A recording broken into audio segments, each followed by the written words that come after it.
ധന്യനായ യേശു ക്രിസ്തുവിൻ്റെ നിസ്തുല്യ നാമത്തിൽ G2R പ്ലാറ്റ്ഫോമിൽ ദൈവവചനം ശ്രവിച്ചുകൊണ്ടിരിക്കുന്ന വിശുദ്ധന്മാരായ എല്ലാവർക്കും വന്ദനം. കഴിഞ്ഞ നാളുകളിൽ ഈ ശുശ്രൂഷയിൽ പങ്കുകൊണ്ട എല്ലാവർക്കും നന്ദി. G2R എന്ന ഈ പ്ലാറ്റ്ഫോമിൻ്റെ പേര് വരുവാൻ കാരണം ഉൽപ്പത്തി പുസ്തകം മുതൽ വെളിപ്പാട് പുസ്തകം വരെയുള്ള അതിവിശിഷ്ടമായ വിഷയങ്ങളെ നാം വിചിന്തനം ചെയ്യുന്നത് കൊണ്ടാണ്. അപ്പോസ്തലനായ പത്രോസ് താൻ എഴുതിയ 1-ാമത്തെ ലേഖനം 2-ാമത്തെ 9-ാമത്തെ വാക്യത്തിൽ നിന്നാണ് നാം നമ്മുടെ പഠന വിഷയം ആരംഭിച്ചത്. അത് പഴയ നിയമ പൗരോഹിത്യത്തെയും പുതിയ നിയമ പൗരോഹിത്യത്തെയും തമ്മിൽ ബന്ധിപ്പിക്കുന്ന ഒരു അച്ചുതണ്ട് വാക്യമാണ്. എൻ്റെ പേര് കുരുവിള വർഗീസ്. പഠനം തുടരാം.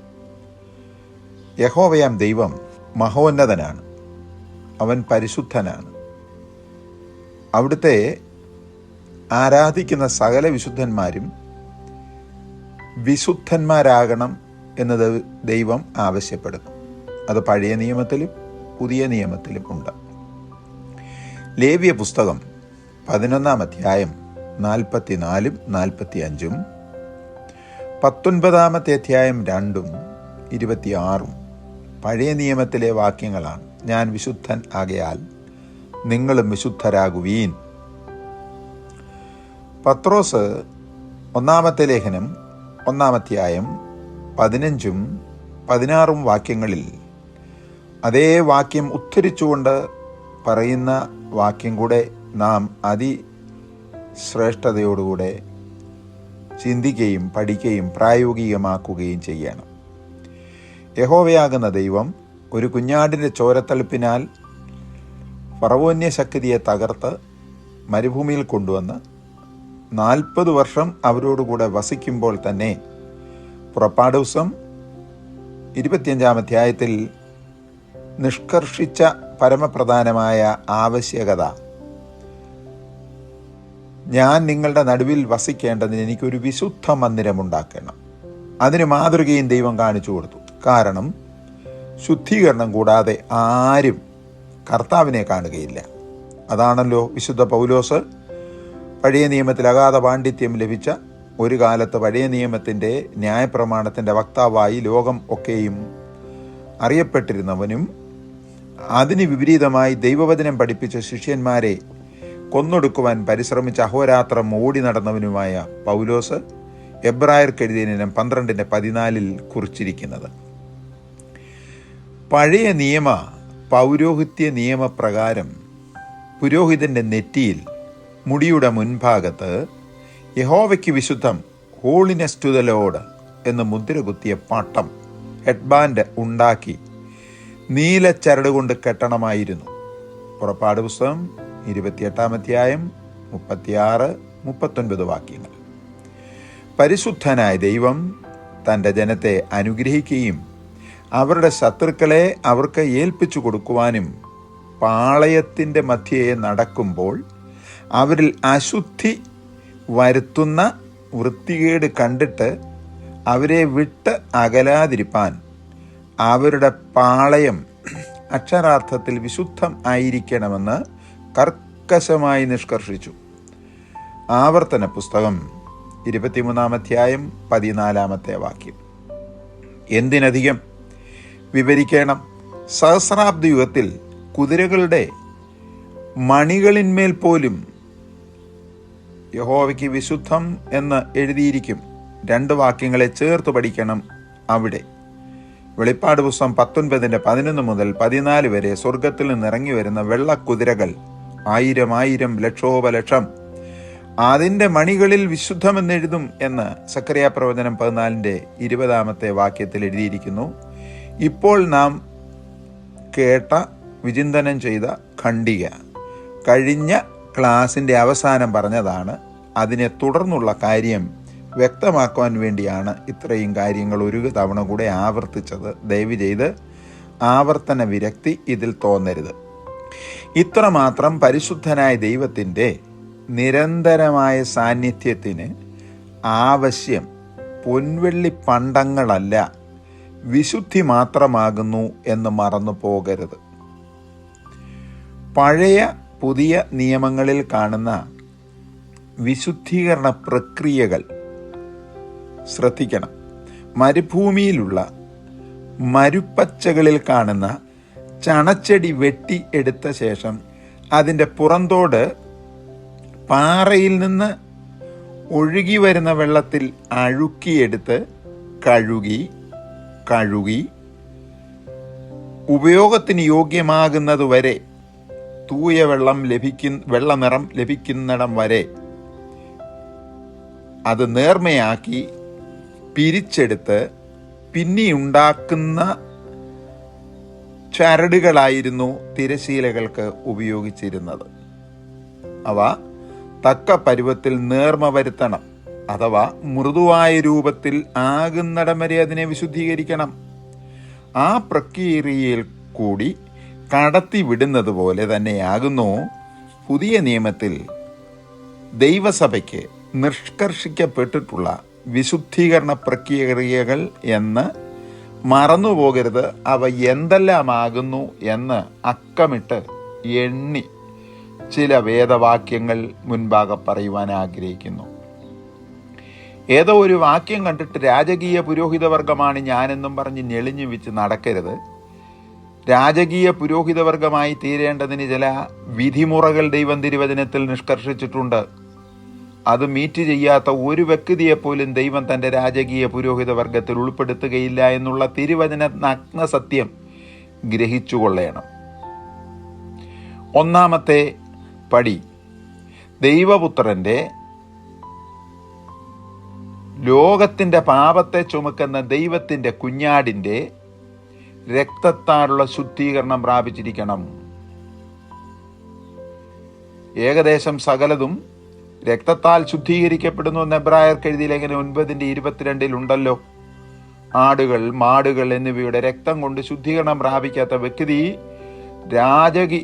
പഴയ നിയമ പൗരോഹിത്യത്തിലോ ദൈവ സാന്നിധ്യത്തിലെ ശുശ്രൂഷയ്ക്കോ വരുവാൻ അനുവദിച്ചിട്ടില്ല എങ്കിൽ തിരുവചനത്തിൻ്റെ അടിസ്ഥാനത്തിൽ രാജകീയ പുരോഹിതപരമായി തീരുവാനുള്ള ഏത് വ്യക്തിയുടെയും ഒന്നാമത്തെ പടി യോഹന്നാൻ എഴുതിയ സുവിശേഷം 1-ാമത്തെ അധ്യായം 29-35 വാക്യങ്ങളിൽ കാണുന്നത് പോലെ ലോകത്തിൻ്റെ പാപത്തെ ചുമക്കുന്ന ദൈവത്തിൻ്റെ കുഞ്ഞാട് ക്രൂശിൽ ചിന്തിയ രക്തത്താൽ, യോഹന്നാൻ്റെ 1-ാമത്തെ ലേഖനം 1-ാമത്തെ വാക്യം, അവൻ്റെ പുത്രനെ യേശു ക്രിസ്തുവിൻ്റെ രക്തം സകല പാപവും പോക്കി നമ്മെ ശുദ്ധീകരിക്കുന്നു. ആകയാൽ ആരെങ്കിലും നിങ്ങളോട് പാരമ്പര്യ പാപം, കുടുംബ പാപം, പൗരോഹിത്യ പാപം, അയൽക്കാരൻ ചെയ്ത ദോഷത്തിൻ്റെ പാപം എന്നിത്യാദി കിടക്കുന്നത് കൊണ്ട് അതും ഇതുമൊക്കെ ചെയ്യണമെന്ന്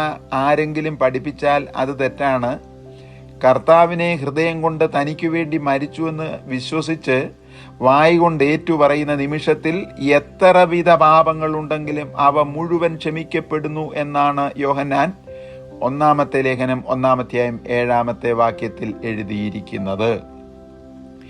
ഈ വാക്യം തന്നെയാണ് മോശെ ദ്വാര ഇസ്രായേൽ ജനങ്ങൾക്ക് ലേവ്യ പുസ്തകത്തിൻ്റെ 17-11-12 ആവർത്തന പുസ്തകം 12-23 എഴുതിയത്. വിശുദ്ധ പൗലോസ് കോട്ട് ചെയ്തുകൊണ്ട് ഉദ്ധരിച്ചുകൊണ്ട് എബ്രായർ 9:22 ഒന്നാമത്തെ ശുദ്ധീകരണ പ്രക്രിയ യേശു ക്രിസ്തു എന്ന ദൈവപുത്രന്റെ പരിശുദ്ധ രക്തത്താൽ തീരുന്നില്ല. അത് കഴിഞ്ഞ് 2-ാമത്തെ ശുദ്ധീകരണ പ്രക്രിയയിലേക്ക് കയറുകയാണ്. അപ്രകാരം ശുദ്ധീകരണം പ്രാപിച്ച ദൈവത്തിൻ്റെ മക്കൾ സമാഗമന കൂടാരത്തിൽ യാഗപീഠത്തിൻ്റെ തൊട്ടു പുറകിലിരിക്കുന്ന താമ്രത്തൊട്ടിയിലെ 2 തട്ടാണ്. അതിൻ്റെ മുകളത്തെ ഭാഗത്തിൽ ഒഴിച്ച വെള്ളം കീഴത്തെ ഭാഗത്തേക്ക് അതിൻ്റെ ദ്വാരം വകി ഒഴുകി വരുന്നത് കുനിഞ്ഞു നിന്ന് പുരോഹിതൻ എടുത്ത് കയ്യും കാലും കഴുകി യാഗപീഠത്തിലോ മറ്റ് ശുശ്രൂഷകളിലോ പ്രവേശിക്കുന്നത് പോലെ യേശുക്രിസ്തുവിൻ്റെ രക്തത്താൽ വിശുദ്ധീകരണം പ്രാപിച്ച ദൈവദാസീദാസന്മാർ തിരുവചനത്തിൽ കാണുന്ന വാക്യങ്ങളാണ് നമ്മൾ പഠിക്കുന്നത്. അപ്പോസ്തല പ്രവൃത്തി 22:16 വിശ്വസിച്ച് പാപമോചനം പ്രാപിച്ചവർ സ്നാനജലത്താൽ പാപങ്ങളെ കഴുകിക്കളയുന്നു.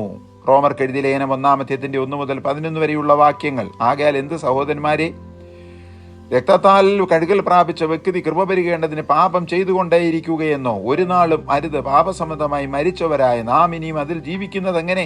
സ്നാനത്തെക്കുറിച്ച് കർക്കശമായി വിശുദ്ധ പൗലോസ് പഠിപ്പിക്കുകയാണ്. 6 അധ്യായം 1 മുതൽ 11 വരെയുള്ള വാക്യങ്ങൾ. എഫെസർക്ക് എഴുതിയ 5 അധ്യായത്തിന്റെ 25 മുതൽ താഴോട്ട് കർത്താവായ യേശു ക്രിസ്തു തന്റെ സഭയെ കഴുകി ശുദ്ധീകരിക്കുന്നു എന്നെഴുതിയിരിക്കുന്നു. അത് വെള്ളത്താലുള്ള കഴുകലാണ്. പത്രോസിന്റെ 1 ലേഖനം 3 അധ്യായത്തിന്റെ 21 വാക്യത്തിലും അതേ വാക്യം കാണുന്നുണ്ട്. സ്നാനം ആവശ്യമാണോ എന്ന് ചോദിച്ചാൽ റോമർക്ക് എഴുതിയ ലേഖനം 6 അധ്യായത്തിന്റെ 1 മുതൽ 11 വരെയുള്ള വാക്യങ്ങൾ പഠിച്ചുകൊണ്ടാൽ മതി. അവിടെ എഴുതിയിരിക്കുന്നു, അവന്റെ മരണത്തിന്റെ സാദൃശ്യം സ്നാനമാണ്.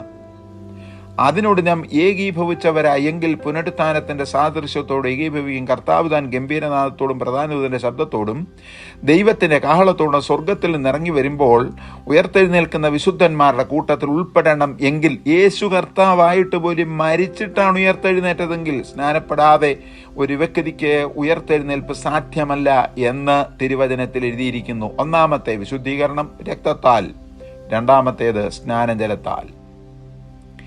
മൂന്നാമത്തെ ശുദ്ധീകരണത്തിലേക്ക് പ്രവേശിപ്പാൻ റോമർക്ക് എഴുതിയ ലേഖനം 15 അധ്യായം 15 വാക്യവും തെസലോനിക്കരുടെ 2 ലേഖനം 2 അധ്യായം 13 വാക്യവും വായിക്കണം. പരിശുദ്ധാത്മാഭിഷേകത്താൽ ഉള്ള അഭിഷേകം. ദൈവം പരിശുദ്ധനാണ്. അവൻ പരിശുദ്ധമായ സ്ഥലത്തെ വസിക്കുകയുള്ളൂ. സ്വർഗം പോലും നിർമ്മലമല്ലെന്ന് ഇയ്യോബ് പറയുന്നുണ്ട്. അതിനുള്ള കാരണം എന്താകുന്നു എന്ന് ഇപ്പോൾ വിവരിപ്പാൻ നമുക്ക് സമയമില്ല. എങ്ങനെ സ്വർഗം മാലിന്യമായി പോകട്ടെ? അപ്പോൾ ഈ ദൈവത്തിന്റെ തൃത്വത്തിൽ മൂന്നാമനായ പരിശുദ്ധാത്മാവ് ഒരുവന്റെ ഹൃദയത്തിൽ വരണമെങ്കിൽ 1 രക്തത്താൽ ശുദ്ധീകരണം, 2 സ്നാനജലത്താൽ ശുദ്ധീകരണം പ്രാപിച്ച വ്യക്തിയുടെ ഹൃദയത്തിൽ മാത്രമേ വരികയുള്ളൂ എന്ന് തിരുവചനം പഠിപ്പിക്കുന്നു. ഇത് ഞങ്ങൾ ആരുടെയും പഠിപ്പീരല്ല. ഈ വിശുദ്ധ പൗലോസിന്റെ ഒരു വാക്യം ഗലാത്യർക്ക് എഴുതിയ ലേഖനത്തിൽ 2 അധ്യായത്തിൽ എഴുതിയിട്ടുണ്ട്. ഞങ്ങൾ നിങ്ങളെ അറിയിച്ച സുവിശേഷത്തിന് വിപരീതമായി ഞങ്ങളാകട്ടെ സ്വർഗത്തിൽ നിന്നൊരു ദൂതനാകട്ടെ, ഗബ്രിയേലോ മിഖായേലോ സറാഫുകളോ ഖെരൂബുകളോ വന്നൊരു ദൂതം അറിയിച്ചാൽ അവൻ ശപിക്കപ്പെട്ടവനാണ്. ഇത് വിശുദ്ധ പൗലോസ് അപ്പസ്തലൻ കർത്താവിൽ നിന്ന് പ്രാപിച്ച ദൈവസഭയ്ക്ക് ഏൽപ്പിച്ചു കൊടുത്ത ഉപദേശമാണ്. 4 വിശുദ്ധീകരണം സത്യത്താലുള്ള ശുദ്ധീകരണം. നമ്മുടെ കർത്താവായ യേശുക്രിസ്തുവിന്റെ രേഖപ്പെടുത്തപ്പെട്ട പ്രാർത്ഥന യോഹന്നാന്റെ സുവിശേഷം 17 അധ്യായത്തിന്റെ 15 വാക്യത്തിൽ എഴുതിയിട്ടുണ്ട്. 17 അധ്യായം മുഴുവൻ പ്രാർത്ഥനയാണ്. അതിൽ 15 വാക്യത്തിൽ എഴുതിയിരിക്കുന്നത് സത്യത്താൽ ഇവരെ ശുദ്ധീകരിക്കണമേ. അടുത്തത് സത്യത്താലുള്ള ശുദ്ധീകരണം. അപ്പോൾ രക്തത്താൽ, സ്നാനത്താൽ, അഭിഷേകത്താൽ, 4 സത്യത്താൽ ശുദ്ധീകരിക്കണം. എന്തിന്? 15 സങ്കീർത്തനം 2 വാക്യവും 101 സങ്കീർത്തനം 7 വാക്യവും യോഹന്നാൻ എഴുതിയ സുവിശേഷം 18:34, 14:6, വെളിപ്പാട് പുസ്തകം 14:5. ഭോഷ്ക് അവരുടെ വായിൽ, കള്ളം അവരുടെ വായിൽ ഇല്ലായിരുന്നു. ദൈവത്തെ കാണണമെന്ന് ആഗ്രഹമുണ്ടോ? സത്യം മാത്രമേ ഹൃദയപൂർവ്വം സംസാരിക്കാവൂ. ആ സത്യം ആരാണെന്നാണ് യോഹന്നാൻ 14:6 നാം കണ്ടത്. ഞാൻ തന്നെ വഴിയും സത്യവും ജീവനുമാകുന്നു. അടുത്തത് 5 സ്റ്റെപ്പിലാണ്. സ്തോത്രത്തിനാലും സ്തുതിയിനാലും ശുദ്ധീകരണം പ്രാപിക്കണം. തെസലോനിക്കരുടെ 1 ലേഖനം 4 അധ്യായത്തിന്റെ 4 വാക്യം, ദൈവത്തിന് നമ്മെക്കുറിച്ചുള്ള തിരുവിഷ്ടം ശുദ്ധീകരണം തന്നെ. അതേ ലേഖനം 5 അധ്യായം 17 വാക്യം, എല്ലാറ്റിനും സ്തോത്രം ചെയ്യണം. സങ്കീർത്തനം 66:18, 116:1. സങ്കീർത്തനക്കാരൻ പറയുകയാണ്, യഹോവ എനിക്ക് ചെയ്ത സകല ഉപകാരങ്ങൾക്കും തക്കവണ്ണം ഞാൻ അവൻ എന്തു പകരം കൊടുക്കും? രക്ഷയുടെ പാനപാത്രം കരങ്ങളിലെടുത്ത് ദൈവത്തെ സ്തുതിക്കും. 116:1 പറയുകയാണ്, കർത്താവിന്റെ പ്രാർത്ഥനകളും യാചനകളും കേട്ടതുകൊണ്ട് ഞാൻ അവനെ സ്നേഹിക്കുന്നു. അപ്പോൾ ഓരോ തവണ സ്തോത്രം പറയുമ്പോഴും അത് നന്മയാകട്ടെ തിന്മയാകട്ടെ ദോഷകരമായതാകട്ടെ സംഭവിക്കുന്ന ഓരോ വിഷയത്തിന്റെയും മുമ്പിൽ സ്തോത്രം പറയും തോറും നാം തന്നെ ശുദ്ധീകരിക്കുന്നു. 6 ശുദ്ധീകരണം ബാലശിക്ഷയാലുള്ള ശുദ്ധീകരണം. എബ്രായർക്ക് എഴുതിയ 12:10 പൗലോസ് ചോദിക്കുകയാണ്, മക്കൾ ചെയ്യുന്ന അനുസരണക്കേടിന് ശിക്ഷിക്കാത്ത അപ്പൻ എവിടെയുള്ളൂ? നമ്മൾ പൂർണ്ണമായി പലപ്പോഴും അനുസരിക്കാറില്ല കേട്ടോ. പലതിലും നമ്മൾ തെറ്റിപ്പോകാറുള്ളവരാണ്. പലതിലും നമ്മൾ അനുസരണക്കേട് കാണിക്കാറുള്ളവരാണ്. അപ്പോഴൊക്കെ തെറ്റ് കാണിച്ച പുത്രനെ കൊച്ചു വടി കൊണ്ടപ്പൻ അടിക്കുന്നത് പോലെ ബാലശിക്ഷകൾ നൽകി നമ്മെ ശുദ്ധീകരിക്കുമ്പോൾ അതിൽ ഭാരപ്പെടരുത്. അത് കൂടുതൽ ശുദ്ധീകരണത്തിലേക്ക് നടത്തുന്നു എന്ന് അറിഞ്ഞുകൊണ്ട് ദൈവത്തെ മഹത്വപ്പെടുത്തുകയാണ് വേണ്ടത്. 7ാമത്തെ ശുദ്ധീകരണ പ്രക്രിയ, സകലരോടും സമാധാനം ആചരിച്ച് ശുദ്ധീകരണം ആചരിപ്പാൻ ഉത്സാഹിപ്പീൻ. കർത്താവിൻ്റെ പർവ്വത പ്രസംഗത്തിൻ്റെ ഉദ്ഘാടന കർമ്മത്തിൽ തന്നെ പറഞ്ഞ ആദ്യ പ്രസംഗ വിഷയം സമാധാനമുണ്ടാക്കുന്നവർ ഭാഗ്യവാന്മാർ. സമാധാന ദേശത്ത് സമാധാനമായിരിക്കാനല്ല, യോർദാന്റെ പ്രശ്നപൂരിതമായ അന്തരീക്ഷത്തിന് തുല്യമായി സഭയിലും കുടുംബത്തിലും വന്നാലും രാജകീയ പുരോഹിത വർഗത്തെ വിളിച്ചിരിക്കുന്നത് സമാധാനം ഉണ്ടാക്കുവാനും സമാധാനം ആചരിപ്പാനുമാണ് എന്ന് മറക്കരുത്. അതുകൊണ്ടാണ് പൗലോസ് തന്നെ എബ്രായർ 12:14 എഴുതിയ സകലരോടും വഴക്കിടുവാൻ പറഞ്ഞിട്ടില്ല. കമ്മിറ്റി മീറ്റിങ്ങുകളിലും കൗൺസിൽ മീറ്റിങ്ങുകളിലും ജനറൽ കൗൺസിലുകളിലും തങ്ങൾക്കിഷ്ടമില്ലാത്ത കാര്യങ്ങൾ ആരെങ്കിലും പറഞ്ഞാൽ ഉടനെ ചാടി എഴുന്നേറ്റ് മുഷ്ടി ചുരുട്ടി വഴക്കിടുന്ന സമാധാന കർത്താക്കന്മാരല്ല ആകേണ്ടത്. ഏതു വിഷയത്തിന് മുന്നിലും സമാധാനത്തോടുകൂടി ഇരിക്കുന്ന ദൈവദാസന്മാരെയാണ് ആവശ്യം. കർത്താവ് തന്റെ ശിഷ്യന്മാരോട് പറഞ്ഞ വാക്യം ശ്രദ്ധിക്കുക. ലോകത്തിൽ നിങ്ങൾക്ക് കഷ്ടമുണ്ട്, എങ്കിലും ധൈര്യപ്പെടുവീൻ, ഞാൻ ലോകത്തെ ജയിച്ചിരിക്കുന്നു എന്ന് പറഞ്ഞ ശേഷം ഞാൻ എൻ്റെ സമാധാനം നിങ്ങൾക്ക് തന്നേച്ചു പോകുന്നു. എഫെസർക്ക് എഴുതിയ 2:14 വേർപാടിന്റെ നടിച്ചുവരിനെ ഇടിച്ചുടച്ച് ഇരുപക്ഷത്തെയും സമാധാനത്തിൽ കൂടെ നമ്മളെ ഒന്നാക്കിയ ദൈവത്തിന് സ്തോത്രം, എല്ലാറ്റിനും സ്തോത്രം ചെയ്യുക. 8ാമത്തെ പടി, ദൈവഭയത്താലുള്ള ശുദ്ധീകരണം. നാം പോകുന്ന ഇടങ്ങളിലും വരുന്ന ഇടങ്ങളിലും അനുകൂലമായ സാഹചര്യങ്ങൾ വന്ന് പാപം ചെയ്യുവാനുള്ള പ്രേരണ അകത്തുനിന്നും പുറത്തുനിന്നും വന്നാലും അരുത്, എൻ്റെ ദൈവം എന്നോടുകൂടെ ഉണ്ട് എന്നുള്ള ബോധ്യം വന്ന് ദൈവഭയത്താൽ ശുദ്ധീകരണത്തിൽ നിന്ന് ശുദ്ധീകരണത്തിലേക്ക് നടത്തണം എന്ന് വിശുദ്ധ പൗലോസ് തന്നെ കൊരിന്ത്യർക്ക് എഴുതിയ 2ാമത്തെ ലേഖനം 7-ാം അധ്യായത്തിന്റെ 1-2 വാക്യങ്ങളിൽ എഴുതിയിട്ടുണ്ട്. അവിടെ എഴുതിയിരിക്കുന്ന ഇങ്ങനെയാണ്: ഇത്ര വലിയ വാഗ്ദത്തം നമ്മൾക്കുള്ളത് കൊണ്ട് സകല ഭാരവും മുറുകെ പറ്റുന്ന പാപവും വിട്ട് വിശുദ്ധിയെ തികച്ചുകൊള്ളണം. ദൈവത്തിന് സ്തോത്രം. കൊരിന്ത്യരുടെ 2-ാം ലേഖനം 7-ാം അധ്യായം 1-2 വാക്യങ്ങൾ. വിശുദ്ധ വേദപുസ്തകത്തിൽ 1120 വാഗ്ദത്തങ്ങൾ ഉണ്ടെന്നാണ് കണക്കാക്കപ്പെട്ടിരിക്കുന്നത്. 9ാമത്തെ വിഷയം, ശരീരത്തെ ഇന്ദ്രിയ ജയം കൊണ്ട് ശുദ്ധീകരിക്കണം. കൊരിന്ത്യർക്ക് എഴുതിയ ലേഖനം 9-ാം അധ്യായം 27-ാമത്തെ വാക്യം.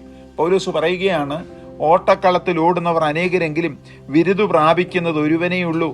നിങ്ങളും പ്രാപിപ്പാൻ തക്കവണ്ണം ഓടുവിൻ.